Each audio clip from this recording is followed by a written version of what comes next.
Imagine a moment where the world outside your door becomes unpredictable.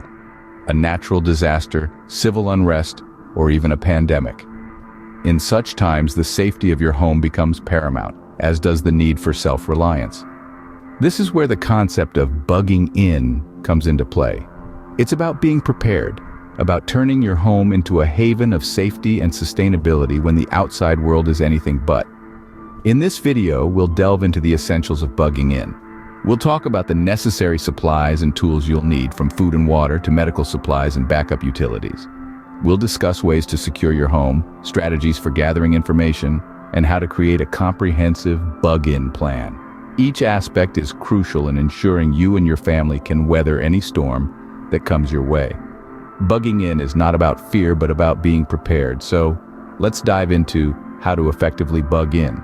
The first step to bugging in is ensuring you have the right supplies and tools. Now let's delve into the heart of our survival strategy, our supplies and tools. They're not just items on a checklist. Each one plays a crucial role in ensuring our survival and comfort during times of crisis. First up, we have the basic essentials. These are the things that keep us alive and healthy: food, water, and medical supplies. When it comes to food, we're focusing on non-perishable items. Think canned goods, rice, pasta, and other dry goods. These foods can last a long time and provide us with the energy we need to face whatever challenges come our way. Remember, variety is not just the spice of life, it also ensures balanced nutrition. So, stock up on a range of goods from different food groups. Next, water. Water is life, as they say, and you'll need plenty of it. A good rule of thumb is to have at least a gallon per person per day. And that's not just for drinking. We also need water for cooking, cleaning, and hygiene. But what if your water supply runs out or gets contaminated? That's where water purification methods come in. From boiling to purification tablets, there are many ways to make sure your water is safe to drink. On to medical supplies. In a crisis, you may not have immediate access to medical help. That's why a comprehensive first aid kit is vital. This should include bandages, antiseptics, pain relievers, and any necessary prescription medications.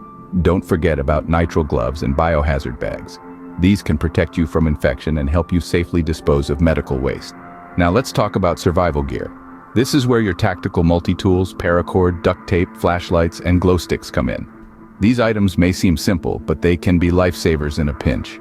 A multi-tool can help you repair gear, prepare food, and even defend yourself. Paracord and duct tape have countless uses, from building shelters to securing supplies.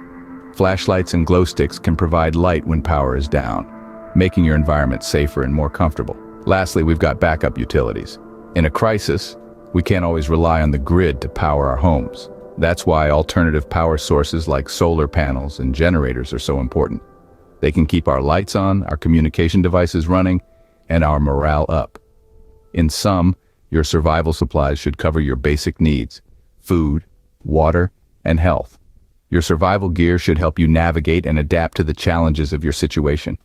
And your backup utilities should provide a sense of normalcy and comfort amidst the chaos. But remember, having these supplies and tools isn't enough. You need to know how to use them. Familiarize yourself with their functions, practice using them, and always keep them in a secure, accessible location. As you gather your supplies and tools, keep in mind that survival isn't just about getting through the crisis. It's also about maintaining your quality of life in the midst of it. That's why we've included items for comfort, like light sources and diverse food choices, in addition to bare necessities. Remember, your survival tools and supplies are your lifeline. They're what stand between you and the harsh realities of a disaster. So, choose wisely, prepare thoroughly, and always be ready to adapt. Securing your home is your next task. Now, when it comes to bugging in, securing your home is of paramount importance. It's like your own personal fortress, a place where you have control and familiarity. So let's dive into how to make your house a stronghold. First off, we need to address the entry points of your home. Doors and windows are the most obvious ones. The goal here is to make it as difficult as possible for someone to gain unauthorized access. You can reinforce your doors by adding deadbolt locks, security bars, or even upgrading to solid core or metal doors. Window security can be enhanced by adding security bars or laminated window film to prevent shattering. There's no such thing as being too secure when it comes to your home, especially in a crisis situation. But securing your home is not just about fortifying the inside. You also need to consider the perimeter of your property. Outdoor lighting is a great deterrent for would-be intruders. Motion sensor lights can surprise trespassers and might make them think twice about stepping onto your property. Security cameras are another excellent investment. They not only deter criminals, but also provide you with valuable information about what's happening around your home. Now let's talk defense. This is a delicate topic, and it's important to consider the laws in your area. Non-lethal defense methods can be effective in deterring intruders. Tools like pepper spray, a high decibel alarm, or even a sturdy baseball bat can provide a level of security. But remember, the goal here is not to engage in combat, but to scare off intruders and buy yourself some time. Also, let's not forget about fire safety. Make sure you have a working fire alarm system, fire extinguishers in key areas, and an evacuation plan in place. Fire is a major risk during disasters, and it's just as important to be prepared for this as it is for potential intruders. Now, all these measures are great, but they're not much use if you're not aware of what's happening outside. So make sure you have a system in place to gather information. This could be as simple as regularly checking news updates on your phone, or as advanced as setting up a radio scanner to listen in on local emergency services. Information is power, especially in a crisis. Securing your home is a significant step in preparing for any disaster. It gives you peace of mind knowing that you've done everything you can to protect yourself and your loved ones. But remember, no plan is foolproof. Always stay vigilant, reassess your security measures regularly, and adapt as necessary. Securing your home gives you the advantage of being in a familiar, controlled environment. Be sure to join us in the next section where we'll be discussing how to gather information effectively during a crisis. Knowledge is power. Stay informed. These are not just words. They are a survival mantra.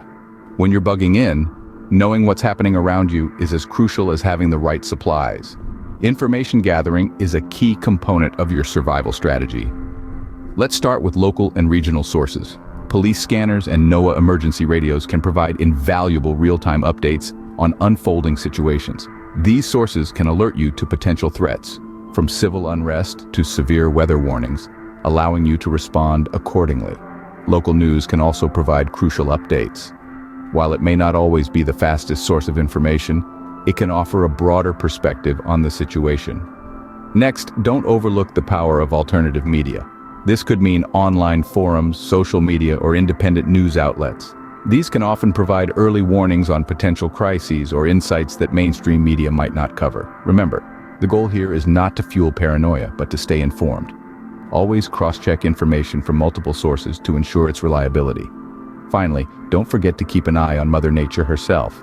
Daily weather observations can offer clues to impending natural disasters. Unusual patterns like sudden temperature drops or high winds could indicate a storm brewing. If you live in an area prone to certain types of natural disasters like tornadoes or earthquakes, learn the signs and know what to watch out for. In conclusion, gathering information is about more than just keeping up with the news. It's about staying one step ahead, anticipating potential threats, and adjusting your strategies accordingly. It's about understanding your environment, both local and global, and making informed decisions based on that knowledge. Remember, in a survival situation, information isn't just power, it's a lifeline. Staying informed allows you to anticipate and prepare for potential threats, so keep your ears open, your eyes sharp, and your mind ready to adapt. After all, survival isn't just about outlasting a crisis, it's about navigating it with intelligence and foresight. A solid bug-in plan is your blueprint for survival. Now that's a statement that carries weight. The success of your survival at home during a crisis hinges largely on how well you've planned. In this scene, we'll delve into the nitty-gritty of creating a bug-in plan that covers roles and responsibilities, the necessity of a backup bug-out plan, and the importance of route planning. First off, let's talk about roles and responsibilities. In a crisis, chaos is your biggest enemy.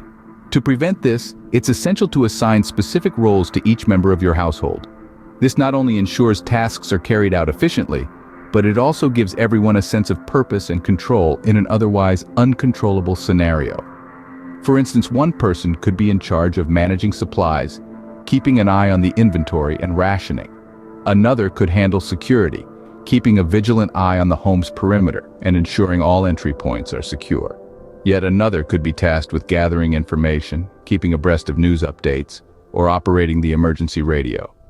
Remember, everyone's got a part to play when it comes to survival. Moving on, let's discuss the importance of a backup bug-out plan. While the goal is to stay put and weather the storm at home, there might come a time when bugging in is no longer safe. Perhaps your home has been compromised, or resources have run dry. In such cases, having a secondary escape plan is crucial. This plan should include a designated bug-out location, preferably a place that's easy to reach, has access to resources, and is off the beaten path. A relative's house in the countryside, a cabin in the woods, or even a well-stocked RV parked at a secure location could serve as your bug-out spot. Finally, let's talk about route planning. It's not enough to just have a bug-out location, you need to know how to get there. And not just one way, but multiple ways. Why multiple routes, you ask? Well, in a crisis, the most obvious routes might be blocked or dangerous. So it's wise to have alternatives. Your routes should cover both vehicle and on-foot travel. And remember to keep these routes realistic.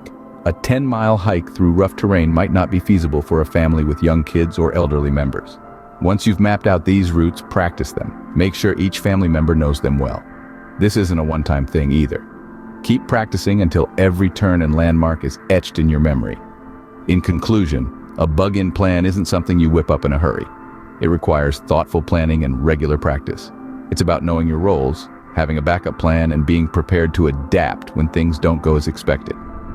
This might sound overwhelming, but remember, you're not alone in this. You have your family, your team by your side. And together you're stronger than any crisis that comes your way. Your bug-in plan is your roadmap to survival. Practice it, know it, live it. We've covered a lot of ground today. We've talked about the importance of having the right supplies and tools on hand. Remember, your food, water, and medical supplies are your lifeline. Don't skimp on them. We also touched on survival gear and backup utilities, your tactical multi-tools, alternative power sources, and the like. They're not just nice-to-haves, they're essentials. Securing your home is another crucial step. Reinforce entry points, set up perimeter security, and consider your defense methods. Information is power, so stay informed through local, regional, and alternative media sources. Keep an eye on the weather, too. Unusual patterns could be a warning sign. And of course, have a plan. Assign roles, create a backup bug-out plan, and practice your routes. So that's it for this video, but it's just the beginning of your preparedness journey. Remember, preparation is key. Stay safe, stay prepared, and keep surviving.